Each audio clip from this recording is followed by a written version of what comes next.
cette petite séquence vidéo au cours de laquelle nous allons parler un peu de la cherté de vie au Cameroun, le coût de la vie qui devient de plus en plus cher au Cameroun. Nous allons parler un peu du journaliste Bruno Bidjan. Le journaliste Bruno Bidjan, c'est un jeune là, il présente une émission, on appelle ça Les Élites. C'est sur une chaîne qu'on appelle Vision 4. Vision 4.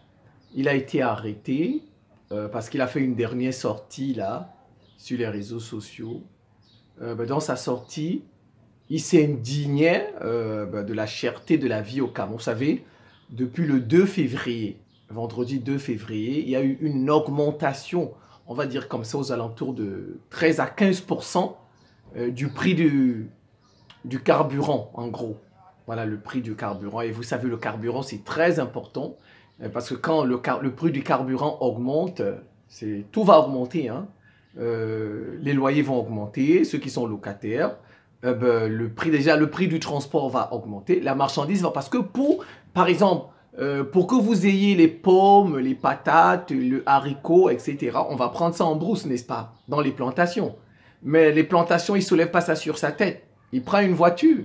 Donc, si le prix du carburant du super, par exemple, augmente, eh bien forcément, il y aura des répercussions sur le prix du plantain, le prix de la banane, tous les prix. Voilà, donc, il s'indigne sur cette augmentation du prix ou bien des prix des carburants. C'est sur les réseaux sociaux. Vous pouvez taper Bruno Bidjan, vous allez voir sa vidéo. Et il appelait le peuple camerounais à sortir dans la rue massivement, à se révolter. Que c'est pas normal, c'est que, voilà. Donc il a été arrêté. Je vais parler un peu de lui, et puis je vais parler de la cherté de la vie au Cameroun. Je vais vous... dans cette vidéo, en gros, Paul Biya est le capitaine de l'équipe du Cameroun. C'est lui le président. C'est lui le président. Mais je veux vous emmener à comprendre que c'est pas parce qu'il est le capitaine de l'équipe du Cameroun que c'est lui qui est responsable de la situation du Cameroun à 100%. C'est ce que je veux vous emmener à comprendre dans cette vidéo. Bon, bien sûr, moi je suis ouvert au débat. Ceux qui veulent débattre de ça avec moi, on peut faire le débat.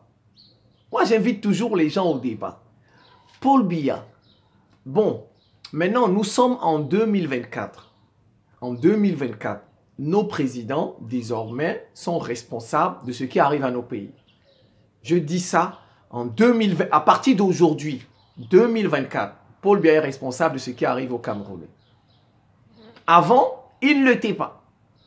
Il avait une responsabilité, je vous dis, de 5%.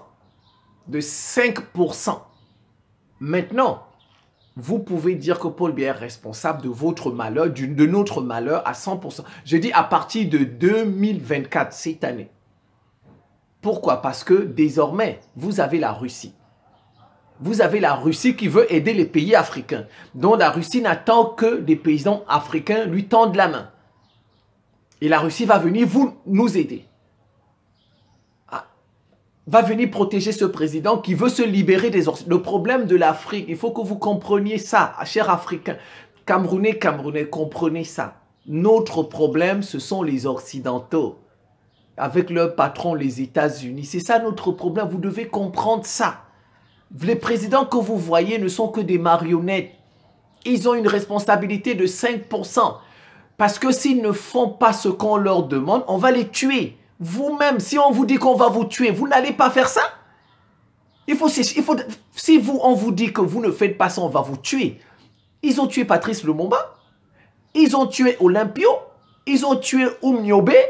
Ils ont tué Thomas Sankara. Donc si vous ne faites pas, et beaucoup d'autres, Marien Ngouabi, etc. Donc si vous ne faites pas, ils vous tuent. Les Occidentaux ne jouent pas, vous ne faites pas, ils vous tuent. Alors, donc il faut les comprendre, ces présidents. Il faut les comprendre. Nos présidents sont enchaînés. Ils n'ont pas le choix. Maintenant, nous sommes en 2024. Ils ont maintenant le choix. Parce que la Russia is back. Poutine est là. Poutine leur tend la main. Voilà. Donc, Je me nomme Simon-Paul Bambo-Ndobo. Je suis le ministre de la Défense de l'Afrique, d'un monde multipolaire et de la réciprocité. Nous ne voulons plus qu'on trompe le peuple africain, qu'on trompe les Africains. C'est pourquoi nous éveillons nos frères et sœurs, pour qu'ils comprennent exactement ce qu'il se passe, qu'ils comprennent les enjeux. Qu'ils comprennent les enjeux et qu'ils n'aillent pas se faire buter dans les rues parce qu'ils veulent chasser un président. La démocratie, les élections ne sont pas une finalité. Ce ne sont que des modalités. Ce sont des moyens. Ce ne sont que des modalités. Donc n'allez pas vous faire massacrer dans la rue parce qu'on a augmenté. Et bon, Camerounais, Camerounaises, n'allez pas dans la rue. Des gens qui vous appellent à faire des manifestations, n'allez pas dans la rue, vous allez perdre votre vie. Vous allez perdre votre vie. On ne vous rendra même pas un hommage. On ne vous rendra même pas un hommage. À la limite, si vous allez vous battre, battez-vous pour le bon diagnostic. Battez-vous pour le bon diagnostic. Vous ne pouvez pas vous battre pour un faux diagnostic. Vous avez le cancer, vous allez acheter des médicaments, de l'efferalgan, des maux de tête. Le véritable diagnostic, c'est le cancer. Et vous faites un mauvais diagnostic. Vous dites que vous avez les maux de tête. Vous achetez l'efferalgan. Non, vous avez dépensé votre argent pour rien, l'efferalgan, pour rien. Donc c'est ça. Vous irez dans la rue, on va vous tirer dessus, alors que vous avez fait le mauvais combat, vous avez mené le mauvais diagnostic. Au moins, c'est encore mieux, on vous tue pour le bon diagnostic. Le bon diagnostic, c'est mieux qu'on vous tue pour ça. Parce que quand on vous tue pour le bon diagnostic, l'histoire va vous garder. L'histoire va vous retenir, peu importe le temps que ça va prendre. L'histoire, on ne va pas vous oublier parce que vous êtes mort pour le bon diagnostic. Le bon diagnostic, ce sont les Occidentaux. Notre problème depuis 6 siècles. C'est ça notre problème. Ce sont eux qui, depuis qu'on les a rencontrés, décident pour nous. Ne nous laissent pas gérer nos pays comme nous l'entendons. Ils placent seulement nos présidents qui sont des marionnettes. Commençons par Bruno Bidjan. Donc je reprends. Vous tapez Bruno Bidjan sur Facebook, sur Google, sur YouTube. Vous allez voir ses vidéos. C'est un jeune journaliste. Il présente une émission sur une chaîne qu'on appelle Vision 4. Il invite beaucoup de personnes, etc. Et son émission s'appelle Les Élites. Donc, il invite l'élite pour débattre des sujets. Bon, apparemment, sa ligne éditoriale, c'était qu'il supporte le gouvernement. C'était ça, sa ligne éditoriale. Donc, mais, subitement, depuis qu'on a augmenté les prix des carburants, il a changé sa ligne éditoriale. Il fustige le gouvernement. Ben voilà, il est du côté, on va dire comme ça, du peuple. Parce que c'est le peuple qui souffre. Quand on augmente les prix des carburants, c'est nous, les citoyens lambda, là, qui souffrons. Eux, en haut, là-bas, ils ne souffrent pas. Ils ont déjà volé beaucoup d'argent, ils ont mis dans les paradis fiscaux, etc. Ils ne souffrent pas. C'est nous qui souffrons, le bas peuple. Donc, il a fait ces 7 sorties. Je pense qu'après cette sortie, on l'a arrêté. En ce moment, il est dans un tribunal militaire gardé avec des... Je pense... Mais bon, je pense que il y a peut-être 2 hypothèses pour son arrestation. Bon, bien sûr, moi, je ne suis que ça à la télé. Je ne suis pas dans les secrets des dieux. Ce sont des hypothèses. La première hypothèse, peut-être que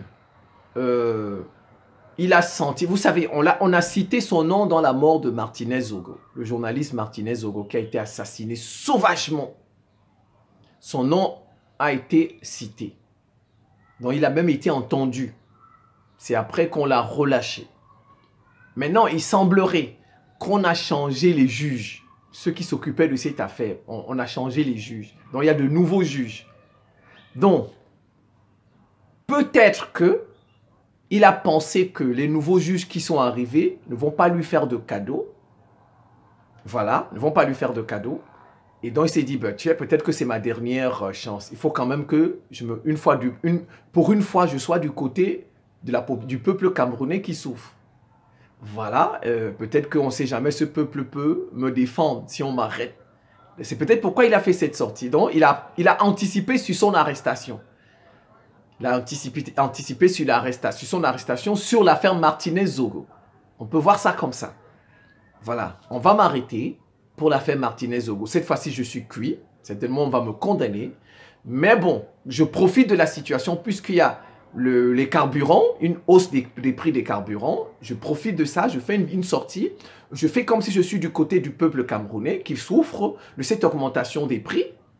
Peut-être qu'il va penser à moi plus tard. On ne sait jamais que oh ben, je l'ai défendu aussi une fois. Donc ça, c'est la première hypothèse. Donc, il dupe le peuple camerounais. Il sait qu'on va l'arrêter. Il profite de la situation. C'est un opportuniste. On peut voir ça comme ça.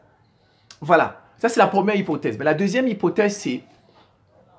la deuxième hypothèse, en fait, c'est que, effectivement, il a changé sa ligne éditoriale. Donc, on l'a corrompu. On l'a corrompu. Ceux qui combattent Paul Biya l'ont corrompu. Donc, c'est pourquoi il a changé sa ligne éditoriale avec l'augmentation des prix des carburants. Ses nouveaux maîtres lui ont demandé d'appeler à la révolte au Cameroun. Comme c'est un journaliste, il est beaucoup suivi, d'appeler à la révolte. Comme ça, les Camerounais vont sortir et peut-être profiter pour renverser le gouvernement de Biya, pour renverser Paul Biya. Donc, en fait, il a fait cette sortie sous l'ordre de ses nouveaux maîtres. Et je vais vous dire, en octobre, il était en Côte d'Ivoire. En octobre, il était en Côte d'Ivoire. Et vous savez qui dit Côte d'Ivoire, dit Alassane Ouattara. Quand vous voyez des journalistes qu'on invite en Côte d'Ivoire, il y a quelque chose qui se trappe. Moi, quand j'ai vu sa sortie, quand il était en Côte d'Ivoire, j'ai compris que ce jeune-là, on l'a corrompu. Ce jeune-là, on l'a payé. Moi, j'ai compris ça. Je vais vous donner la vidéo. Le titre de la vidéo, c'est sur les réseaux sociaux. Je vais vous donner le titre. Vous allez... Un journaliste, c'est ça le titre, un journaliste camerounais parle de l'organisation de la CAN 2023 en Côte d'Ivoire. C'est ça le titre. Un journaliste camerounais parle de l'organisation de la CAN 2023 en Côte d'Ivoire. Donc, ils sont partis, vous voyez, on les a pris, pour venir faire la promotion de la CAN 2023. Et vous regardez ce qu'ils disent, écoutez, regardez bien. Donc, moi, quand j'ai suivi ça, j'ai dit, ah ben tiens, ce jeune homme-là, on l'a acheté. Moi, j'ai dit ça. Dans ma tête, je voulais faire une vidéo, sincèrement, moi, je voulais faire une vidéo depuis octobre quand j'ai vu ça. Je voulais l'interpeller. Après, je sais pas trop, j'ai laissé. J'ai dit, c'est peut-être... Parce que si vous voyez, quand parfois on vient vous dire que vous êtes complotiste, que c'est un complot, alors que les faits sont là. Moi, je vous dis, en octobre, j'ai voulu faire une vidéo sur ce jeune journaliste. En fait, on l'a acheté. On l'a acheté pour faire et pour diaboliser le Cameroun. Donc, vous voyez, il était du côté du gouvernement. Il a changé sa ligne éditoriale directe. Depuis qu'il est revenu d'Abidjan, moi, j'ai senti même ça dans ses émissions. Je l'ai senti qu'il y a eu un petit changement. Bon, maintenant, comme au Cameroun, il y a les services secrets aussi. Il y a les Israéliens, il y a les Suisses. Au Cameroun, il y a des services, il y a les Israéliens, il y a les Suisses qui gardent Paul Biya, qui chapeautent l'armée du Cameroun. Eux aussi, c'est pas des bébés. Ce ne sont pas des bébés. Ils ont des informations, les déplacements des journalistes. Et vous savez, ils ont des logiciels Pegasus qui vont dans les téléphones des gens pour savoir etc. Donc, c'est sûr qu'ils avaient déjà des informations sur lui. Mais ils ont juste attendu qu'il commette une bévue pour l'arrêter. Vous voyez? Moi, ils avaient déjà une information que, ben, tiens, il n'est pas parti en Côte d'Ivoire cadeau. Faire la promotion de la CAN, féliciter Alassane Ouattara, derrière, qui est soutenu par la France, en lançant même une pique, regardez bien en lançant même une pique au Cameroun. Donc maintenant, c'est sûr qu'avec ces nouveaux maîtres, on lui a dit, s'il y a une situation désastreuse au Cameroun, eh ben voilà, il faut appeler à la révolte. Peut-être que le peuple, parce qu'en fait, ils veulent renverser Paul Biya. Ils veulent renverser Paul Biya. Et ceux qui veulent renverser Paul Biya, ce sont les États-Unis et la France. Ça, c'est connu. Ça, c'est connu. Ils veulent renverser Paul Biya parce que Paul Biya ne les sert plus à 100%. Je n'ai pas dit qu'il les sert. Ce sont eux qui ont placé Paul Biya. Ce sont eux qui ont formé Paul Biya. Ce sont eux qui ont placé Paul Biya. Mais maintenant, c'est qu'ils ne veulent plus de lui. Voilà. Ils ne veulent plus de lui. Ils veulent le remplacer. Mais malheureusement, il a été intelligent. Il a fait venir leur bébé, Israël et la Suisse, pour le protéger. C'est pourquoi ils n'arrivent pas à le battre. Même militairement, ils n'arrivent pas à le battre. Ils ont formé la rébellion anglophone. Ils ont formé les Boko Haram. Ils n'arrivent pas à battre Paul Biya. Parce que Paul Biya fait venir ses enfants. Il achète des armes chez eux, en Israël.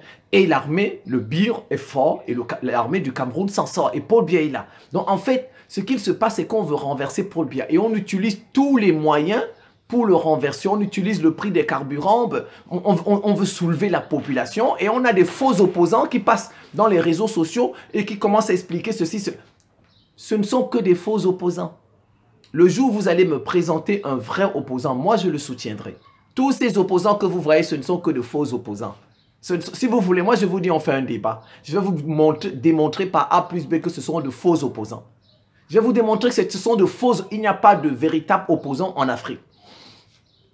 Donc, chers Camerounais, Camerounaises, n'allez pas dans la rue parce qu'on vous a dit que le prix du carburant, vous irez vous faire tuer là-bas pour rien.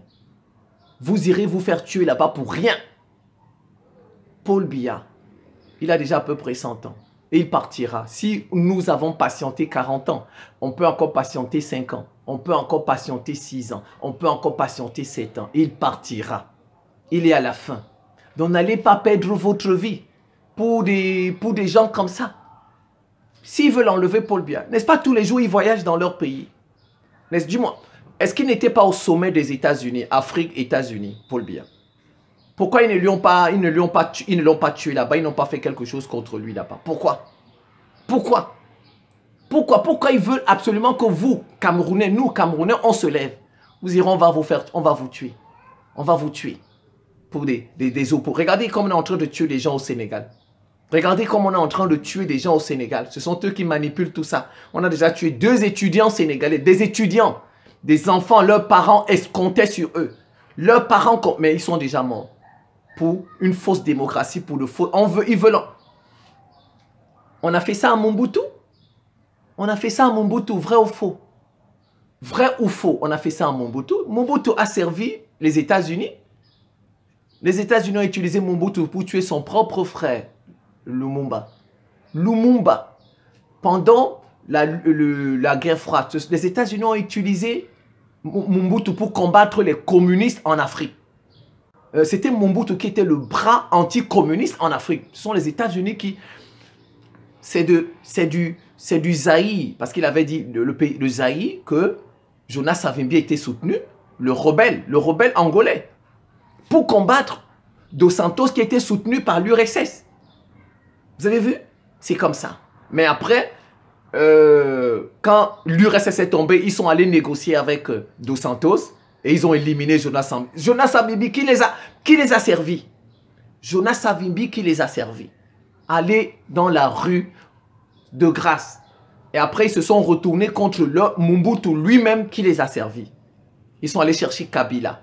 Et bien voilà le pays aujourd'hui. Vous avez vu? Ça ne va pas. On a déjà tué 10 millions de Congolais. 10 millions de Congolais africains. Vous n'écoutez pas. Les choses se répètent de pays en pays. Les choses se répètent, chaque pays, ça se répète, mais ça ne lave pas nos têtes. Vous avez de faux Camerounais qui sont sur les réseaux sociaux et qui passent le temps. Eh bien, Paul Biya, le Cameroun n'est pas isolé. Le Cameroun est dans un tout. C'est dans un ensemble. Donc, vous ne pouvez pas passer tout votre problème à jeter tout sur vos difficultés sur Paul Biya. C'est lui le président du Cameroun. Mais il ne vit pas de manière isolée. Le Cameroun n'est pas isolé. Paul Biya, il y a des gens qui l'ont placé là-bas. Mais c'est qui? Voilà le Soudan aujourd'hui. Voilà le Soudan, n'est-ce pas? Ils ont fait comme ça avec Omar el-Béchir. Ils ont monté les Sud-Soudanais. On a divisé le pays. On a arraché le pétrole à Omar el-Béchir. Les Sud-Soudanais se sont massacrés. 1 million de morts. 1 million de morts. C'est pas fini. Hein. Maintenant, regardez, ce sont les Soudanais eux-mêmes qui se massacrent, les 2 généraux. C'est toujours les Occidentaux là-bas. Toujours. Les Camerounais se sont massacrés déjà. On a déjà fait plus de 10 000 morts, la crise anglophone, plus Boko Haram. S'ils réussissent à renverser Paul Biya, ils vont diviser notre pays. Ils vont le diviser. Ils vont donner ça aux anglophones. Et vous voulez aller marcher dans la... Paul Biya est en train de tenir. Il est en train de tenir pour qu'on ne divise pas le Cameroun. Donc c'est le moment où vous devez... Bon, c'est parce qu'il a fait peut-être beaucoup d'années. C'est ça le hic, ça fait mal. Donc les gens ne voient pas ça. C'est le moment où vous avez besoin de le soutenir. C'est le moment. où il a besoin qu'on le soutienne pour que le Cameroun, parce qu'on veut diviser le Cameroun. On veut le diviser. Et même en trois. Et même en trois. Le nord pour les musulmans, les anglophones, et puis pour le reste, les gens comme nous là. Les sudistes chrétiens. Même en trois, on veut dire, mais vous ne comprenez pas ça. On monte tout. Je vous ai donné Mobutu, je vous ai donné le Soudan. Écoutez ça bien. Alors, on va parler de la cherté de la vie. Et je vais vous donner un peu, je vais vous esquisser les... Moi j'ai dit, nous sommes en 2024.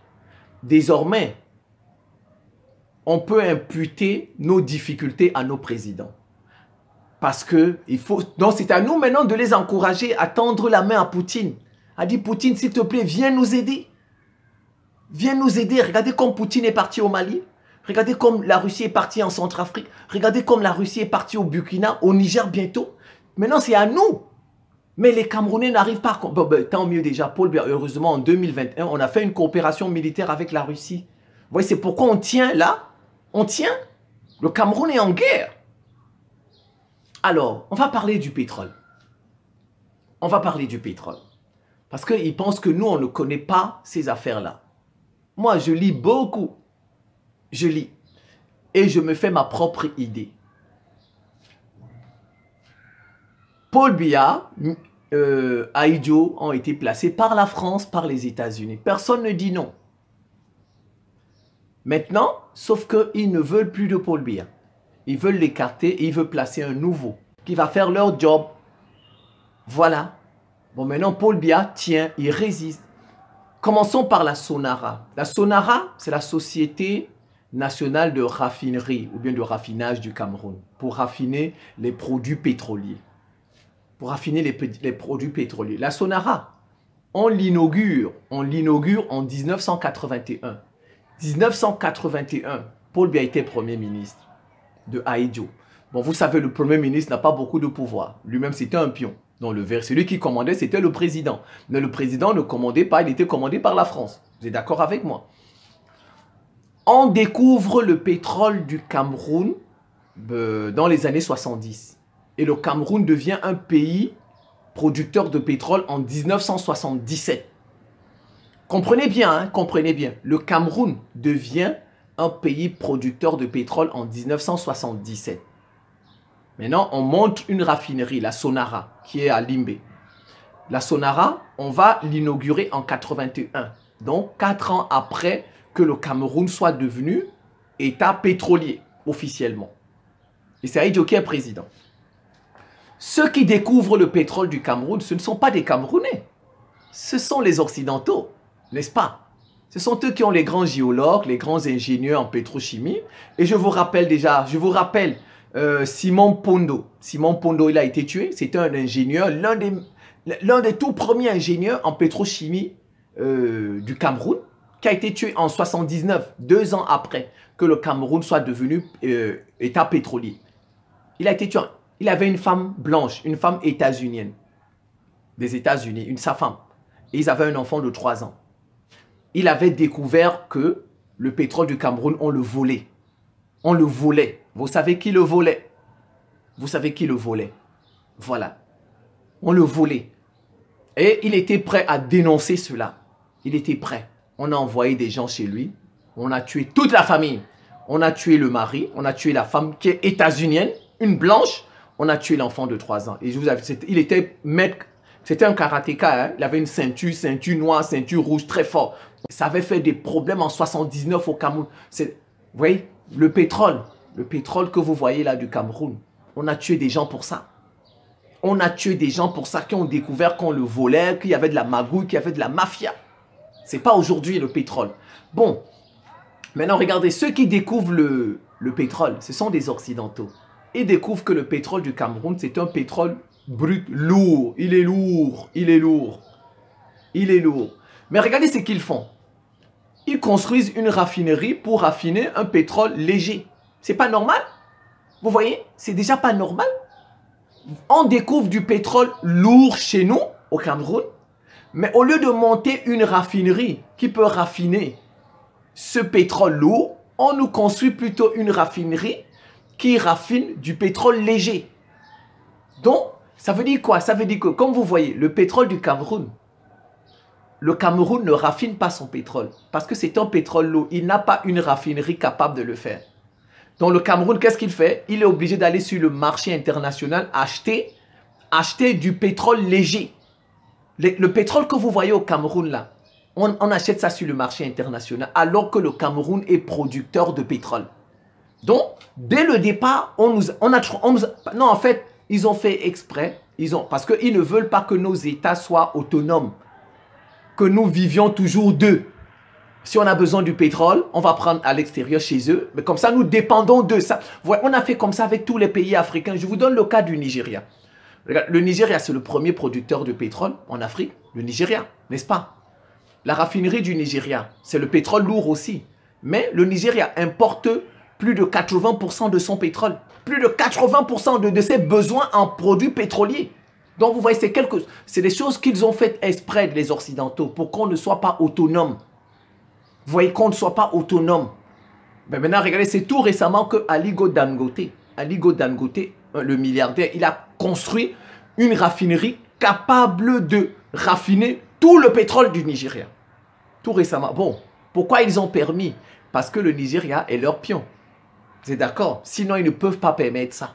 Ils ne peuvent pas permettre ça. C'est parce que, sinon, ils vont menacer Aliko Dangote. Ils vont le menacer. Les Occidentaux vont le menacer. Ne va pas contre. Les hommes d'affaires dans nos pays, on les menace. Si tu fais ceci, tu fais cela, on va te menacer. Donc, mais ils ont laissé Aliko Dangote parce que le Nigeria est leur pion. Vous voyez, en ce moment, Bola Tinubu, il est où? À l'heure où je fais la vidéo, il est où? Donc, vous voyez, donc, dès le départ, ils ont faussé le jeu du pétrole au Cameroun. Parce qu'ils ne nous ont pas donné une raffinerie capable de raffiner notre propre pétrole.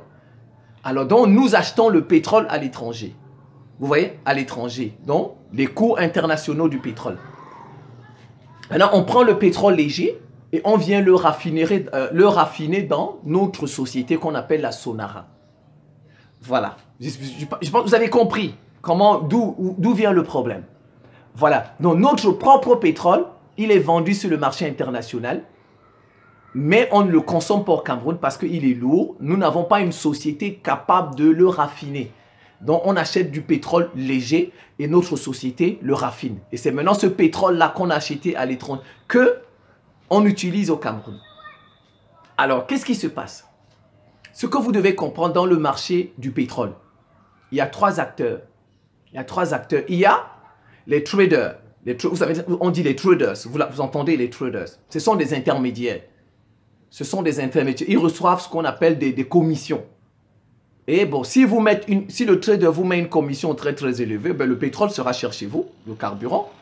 Le carburant sera cher. Donc vous avez le raffineur, c'est-à-dire le vendeur. Donc nous on achète à l'étranger. Donc on achète le vendeur à l'étranger, puisqu'on n'utilise pas notre propre pétrole. On achète à l'étranger. Donc le vendeur, il vend. Par exemple, comme l'Arabie Saoudite vend son pétrole. C'est le trader qui il négocie ça. Le négociant à l'intérieur. Et il vient vendre ça au Cameroun. Sonara. Voyez donc. Donc je reprends. Pour que vous compreniez bien. Il y a la Sonara au Cameroun qui est responsable de l'achat des produits pétroliers à l'étranger. Voilà. Il y a le vendeur qui a raffiné son pétrole, exemple l'Arabie Saoudite. Et maintenant, entre, par exemple, l'Arabie Saoudite et la Sonara du Cameroun, il y a un trader. Voilà, le trader. Maintenant, il y a des moments où, parce que les raffineries ne peuvent pas fonctionner à 100% toute l'année. Il y a des moments où il faut faire reposer le matériel et faire la maintenance, réparer ce qui ne va pas. Donc, parfois, dans des pays, c'est comme une voiture. Il y a des moments où vous réparez votre voiture. Vous ne la roulez pas. Vous allez faire de la vidange, la visite technique, etc. Donc, les raffineries aussi sont comme ça. Quand ça travaille toute l'année, il y a parfois une période, 1 mois, 2 mois, où on ne travaille pas pour l'entretien des machines. Voilà. Donc, pendant ces 2 mois-là, maintenant, la société, là, elle cherche des marketeurs. Des marketeurs qui vont aller sur le marché international acheter, acheter le pétrole. Donc, en réalité, vous avez, dans un pays comme le Cameroun, par exemple, vous avez la Sonara.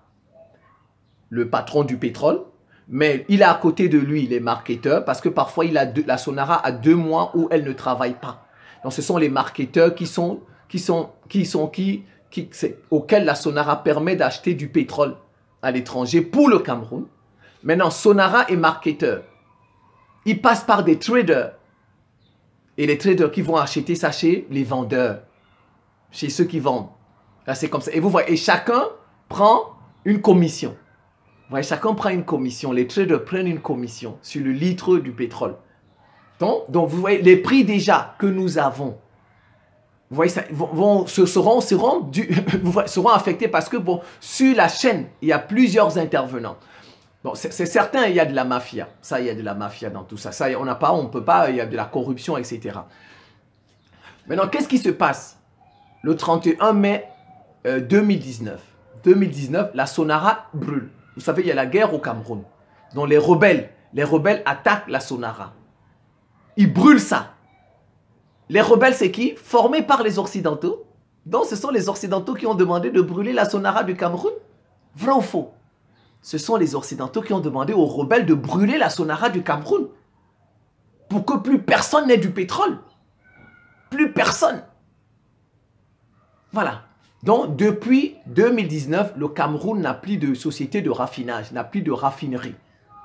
Maintenant, donc le Cameroun achète directement les produits finis maintenant. Vous voyez, le prix va augmenter. Parce qu'avant, le Cameroun achetait du pétrole brut léger.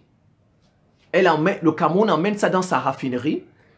Il raffine ça et ça donne des produits finis. Le super, le gasoil, le kérosène, etc.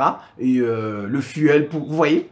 Donc, vous voyez? Donc, je ne sais pas si vous comprenez un peu. Je ne sais pas si... Regardez. Le pétrole brut léger, par exemple, il coûte 100 francs CFA.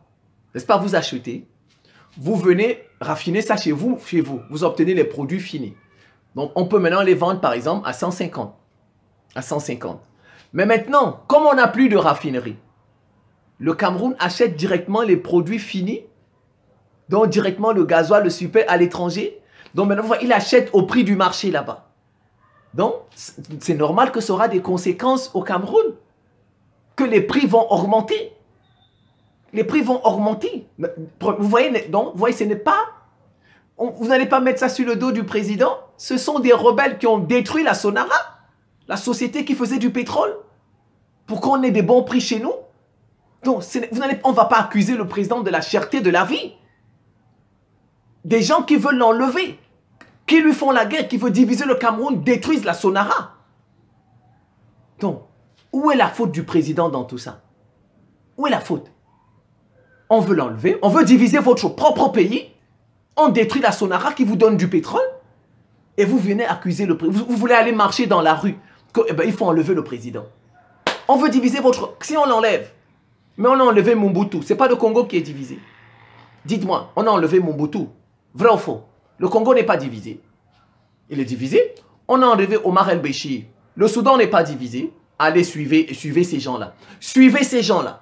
Le Soudan n'est pas divisé. Le Soudan est divisé. Le Ghana a déjà eu combien de présidents depuis que Paul Biya est venu au pouvoir? Le Ghana a eu combien de présidents? Allez voir les chiffres de l'inflation au Ghana. Ils ont marché tout récemment. Ils veulent chasser Nana Akufo-Addo. Le pays est surendetté. Ils ont surendetté. N'est-ce pas, vous dites que vous voulez des élections, changer les... Voilà les pays qui tout le temps font des élections ou qui changent de président. Parce qu'au Cameroun aussi, on fait des élections. On fait des élections au Cameroun, mais on n'arrive pas à changer le président. Mais voilà le Ghana. Allez regarder le Ghana, le C10, l'inflation qu'il y a là-bas. Il n'y a pas d'inflation au Nigeria. Il n'y en a pas. Voilà le Sénégal. On a tué 2 étudiants, n'est-ce pas? N'est-ce pas, ils ont changé des présidents tout le temps? Est-ce que ça a résolu tous leurs problèmes? Est-ce que ça a résolu tous leurs problèmes? Ça n'a pas résolu tous leurs problèmes. On vient vous tromper que c'est Paul Biya votre problème. C'est Paul Biya votre problème. Qui a détruit la Sonara? C'est Paul Biya qui a détruit la Sonara. Dites-moi, est-ce que c'est Paul Biya qui a détruit la Sonara? Est-ce que c'est Paul Biya qui a construit la Sonara? C'est pas lui. Même si vous avez l'argent, vous ne pouvez pas construire la Sonara. Si Paul Biya a l'argent, il ne va pas construire la Sonara parce qu'il ne sait pas faire ça. Tu es encore obligé d'appeler les Occidentaux pour venir construire la Sonara. Et ce sont eux qui vont te dire le type de raffinerie qu'ils vont construire. Vous voyez, nous sommes complètement dépendants de ces gens-là, même sur la technologie. Nous dépendons d'eux sur tous les domaines. Donc, vous ne pouvez pas aller mettre tout votre problème sur le président.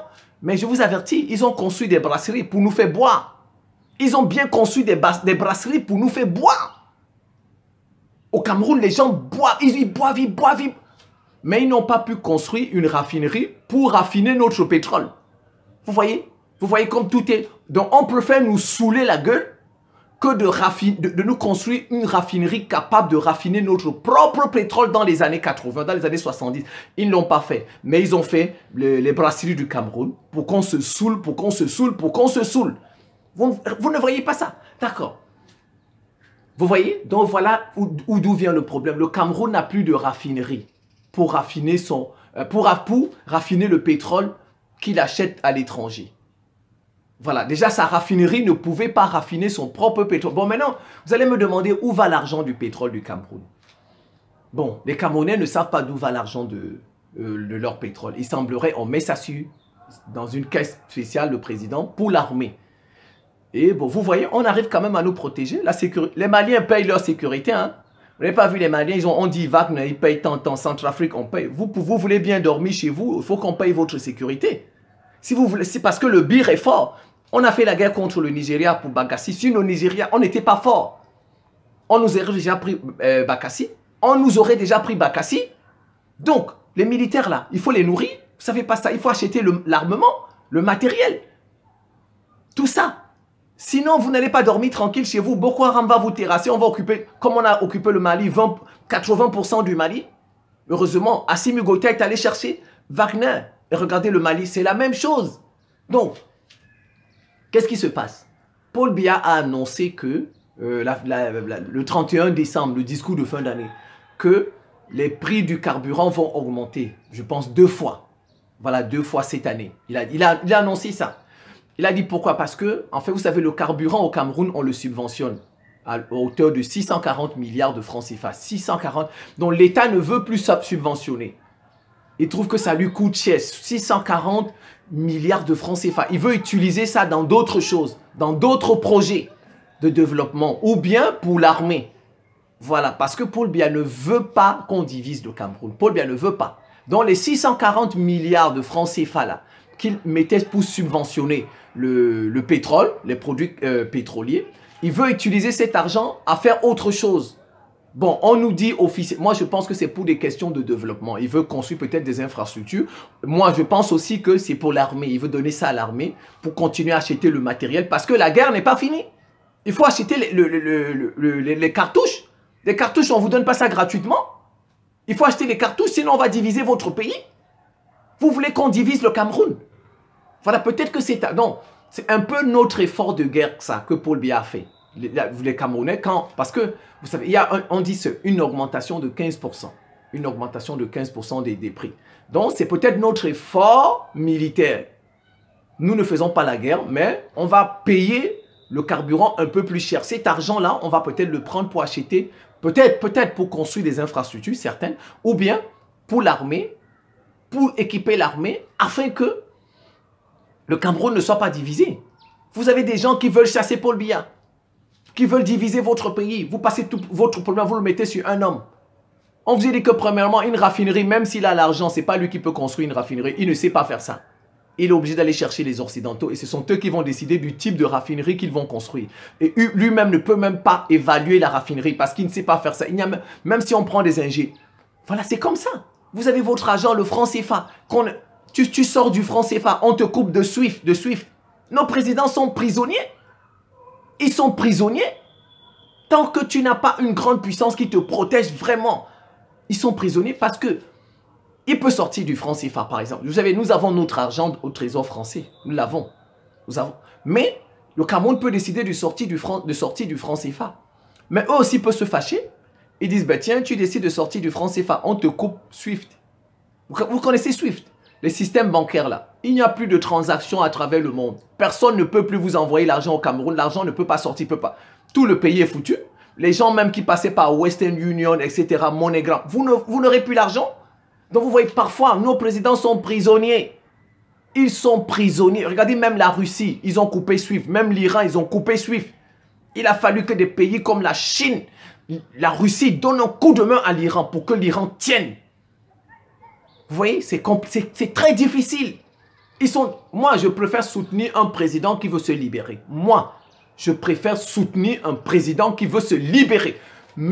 Moi, je préfère le soutenir.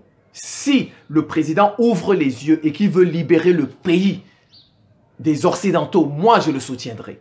Moi, Simon Paul, je le soutiendrai. Voilà la situation du Cameroun. Mais vous voyez, des gens ont préféré nous construire des brasseries pour qu'on boive. Pour qu'on boive l'alcool. Mais ils n'ont pas pu nous construire une raffinerie qui est capable de raffiner notre propre pétrole. Nous sommes obligés de dépendre de l'étranger. Et c'est le sort de tous les pays africains. C'est comme nous sommes tous dans la même situation. Vous avez vu, même le blé, on n'avait pas de blé. C'est avec coronavirus et la guerre en Ukraine que nous sommes obligés d'avoir maintenant notre propre blé.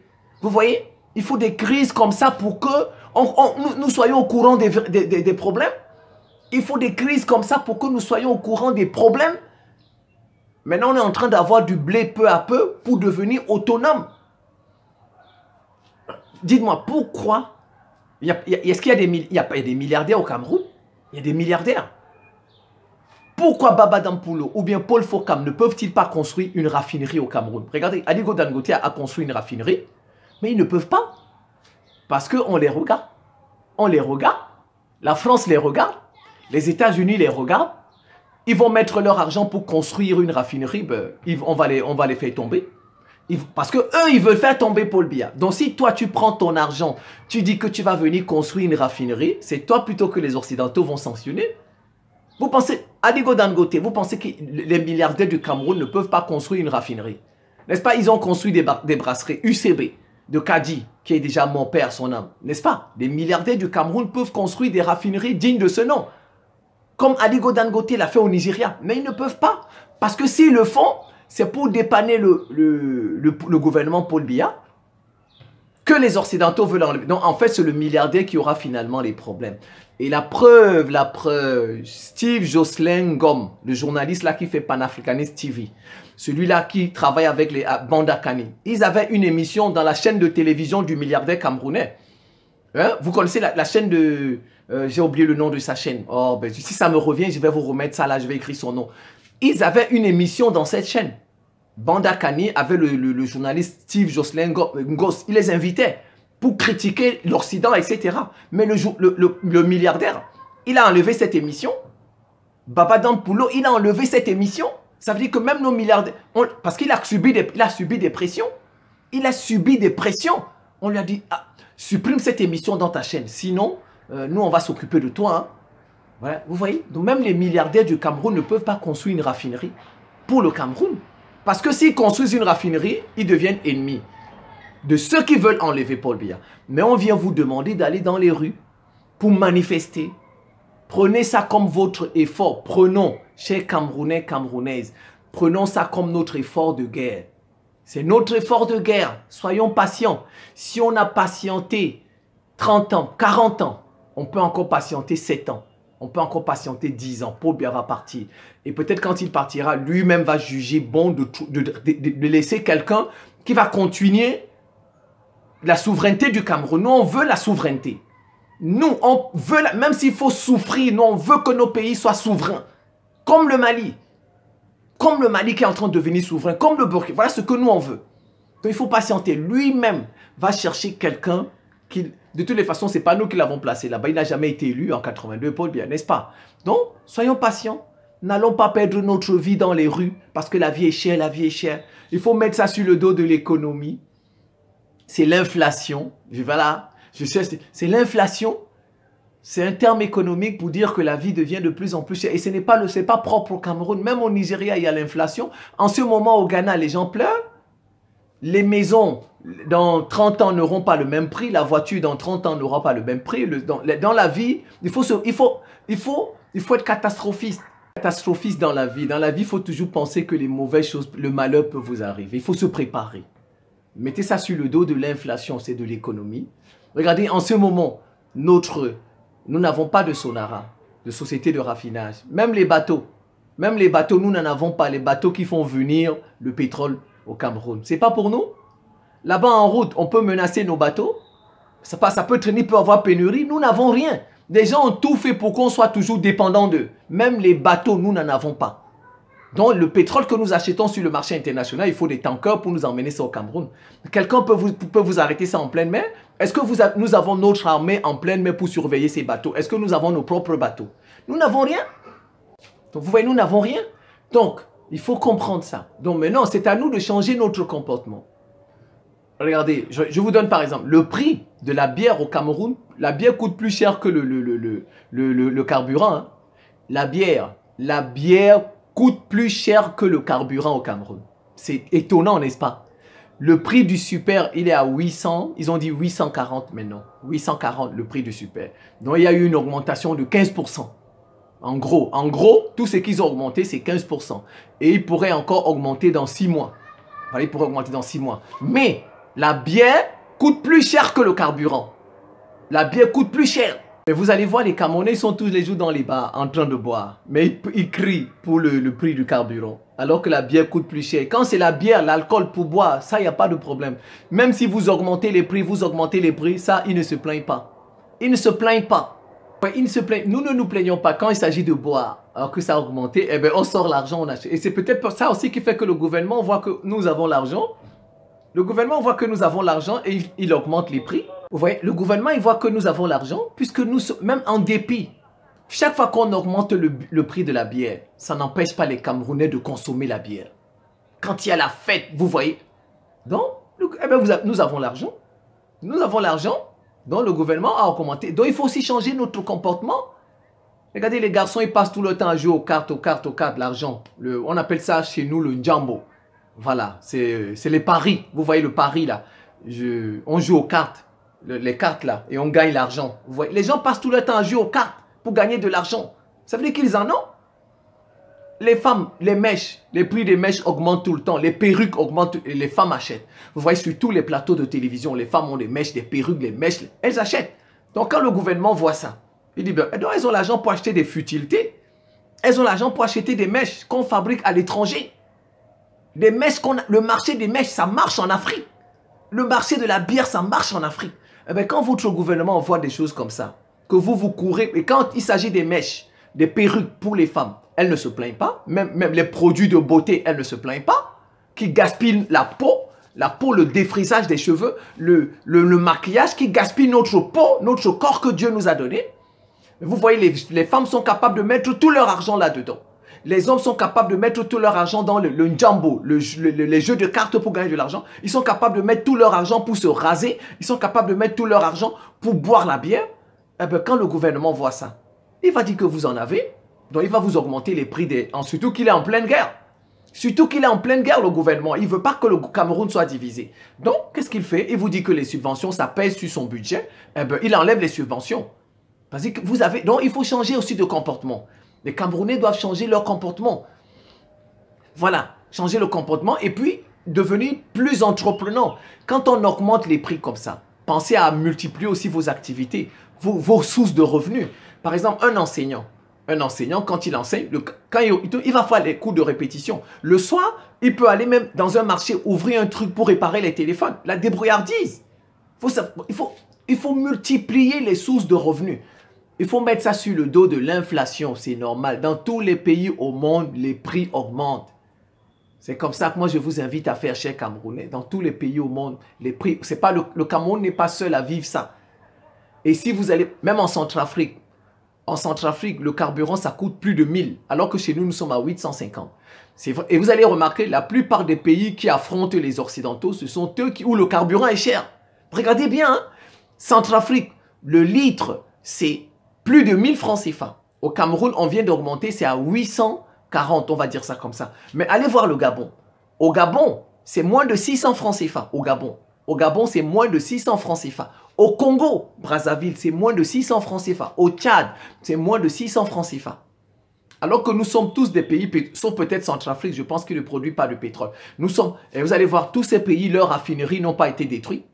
Au Gabon, la raffinerie n'a pas été détruite. Au Congo non plus, la raffinerie n'a pas été détruite. Au Tchad, la raffinerie n'a pas été détruite. Mais nous, notre raffinerie, vous allez voir que la plupart des pays qui souffrent, ce sont des pays qui affrontent. Vous voyez, le Cameroun, par exemple, a fait une coopération militaire avec la Russie. Donc, ça dérange les Occidentaux. Vous allez voir, les pays qui affrontent un peu l'Occident, vous allez voir qu'on a des difficultés. Donc, il y a un lien avec l'Occident chaque fois. Chaque fois, nos problèmes, il y a un lien avec les Occidentaux. Donc, il faut comprendre ça, chers Camerounais. Et mettez ça sur le dos de l'inflation. C'est notre effort de guerre. C'est notre effort de guerre. Et soyons patients. Paul Biya va partir. N'allons pas mourir dans la rue parce que des gens, s'ils veulent enlever Paul Biya, eux-mêmes l'ont placé. Qu'ils arment bien leurs rebelles, ils viennent gagner Paul Biya. S'ils en sont capables, c'est parce qu'ils n'en sont pas capables. Paul Biya les a battus militairement. Et ils veulent vous envoyer, vous aller mourir dans la rue. Comme Paul Biya, ils n'ont pas réussi à renverser Paul Biya militairement parce que son armée est forte. Ils utilisent la population. Et c'est nous qui irons mourir gratuitement. Plus tard, ils ne vont même pas nous rendre un hommage. On a tué des Ivoiriens, n'est-ce pas, sous Gbagbo. Alassane Ouattara, est-ce qu'un jour, il a fait une commémoration pour les morts en Côte d'Ivoire? On va mourir comme ça gratuitement. Personne ne pensera même à nous. Personne ne pensera on est allé mourir pour des faux trucs, démocratie, élection, prix des carburants, alors qu'on sait que ce sont des gens qui manipulent les prix. Il y a des gens qui manipulent ces prix-là pour faire tomber nos pays, pour faire tomber nos présidents. Quand vous voyez un président qui tient, qui a ouvert les yeux, il faut le soutenir. Il faut le soutenir. Il faut le soutenir. C'est comme ça, Africains. Qu'on ne nous trompe plus. Et quand les gens viennent décider de comment ils peuvent placer nos présidents, les enlever comme ça leur chante. Dès qu'ils constatent que le président ne fait plus leur jeu, il enlève. Il faut qu'on arrête ça. Il faut qu'on soit conscient, éveillé.